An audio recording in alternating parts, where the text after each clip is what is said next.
Okay, I am going to give you guys a rundown of how I use a tarot deck, how I do readings, what my approach to using a tarot deck is, like my interpretation of it is.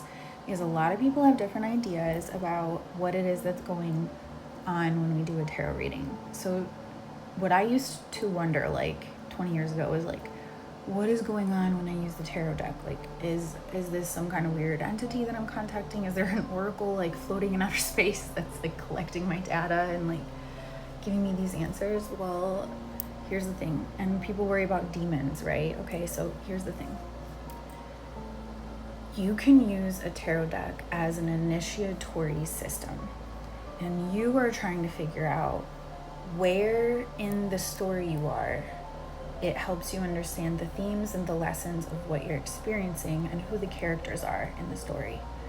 And this will sometimes open your mind in a way that consciously you wouldn't be able to access. So, consciously, let's say you're in a relationship and you're struggling.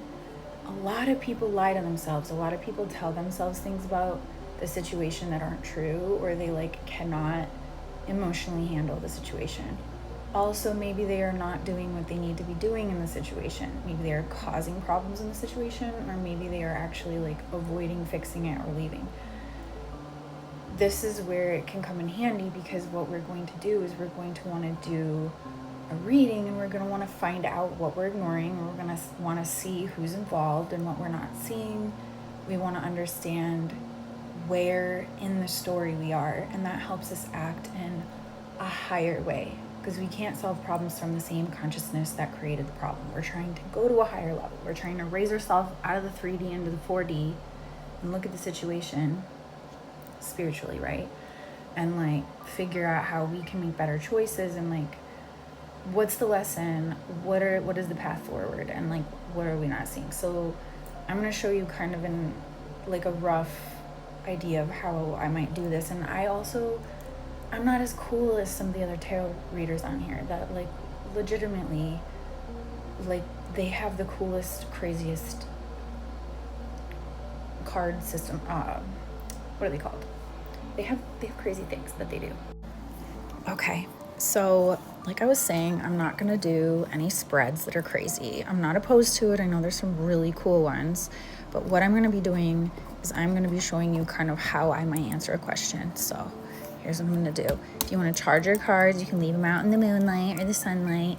I mean, you're gonna bleach your cards, but with moonlight, or with the sunlight anyway. But you can also use like amethyst or something to charge to clear it of its energy.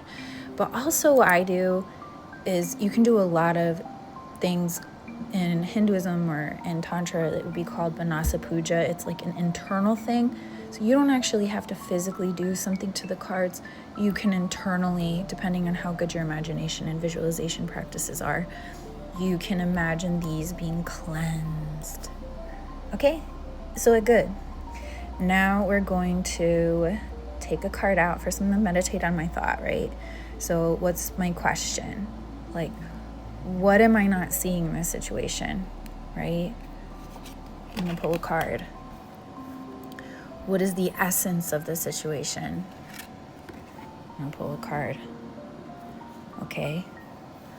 And so how might I read these cards? Well, the essence of the situation, because she's a woman, you might think about her actual symbols. You might think about the trees around her to answer the question.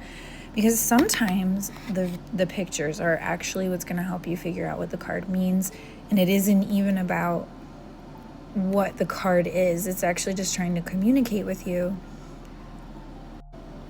a message, and it is using the pictures to show you. So that can be a situation.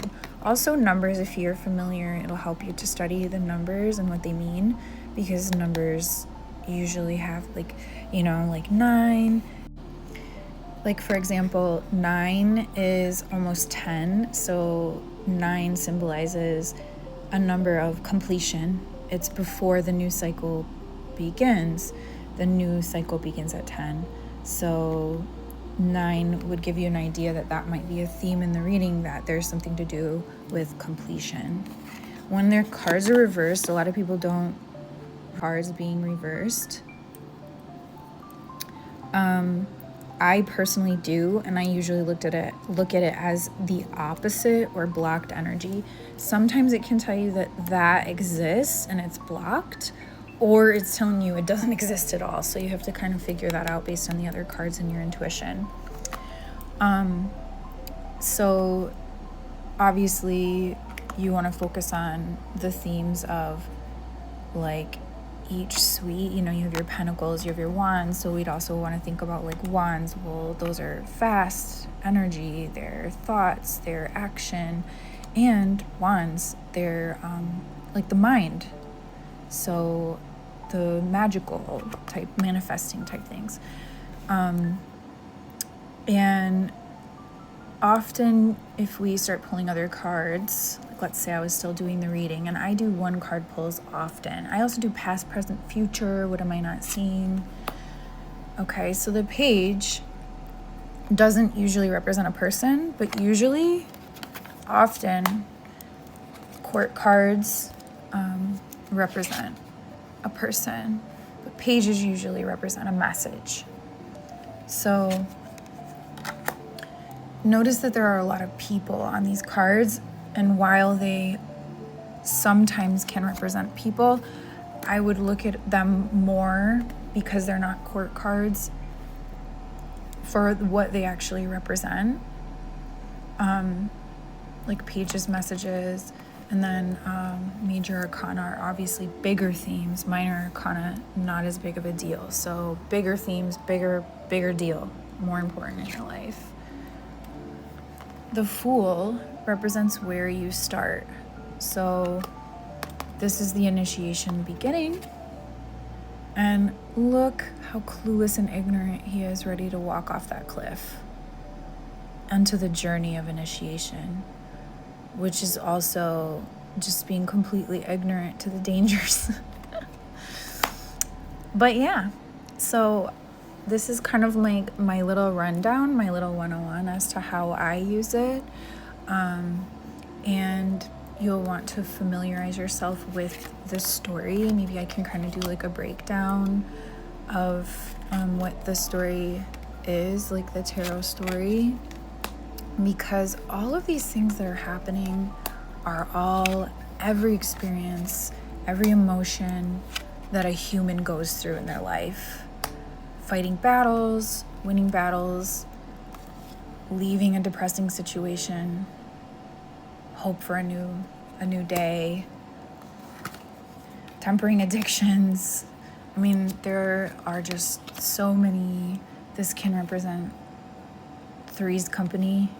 Looks like a fun time, but sometimes one person is too many. So there are a lot of alternate ideas about these cards, and some cards seem good, and maybe they're not as good as we have a dark side. Or there are messages that there's hope that we don't see. Like here's a card.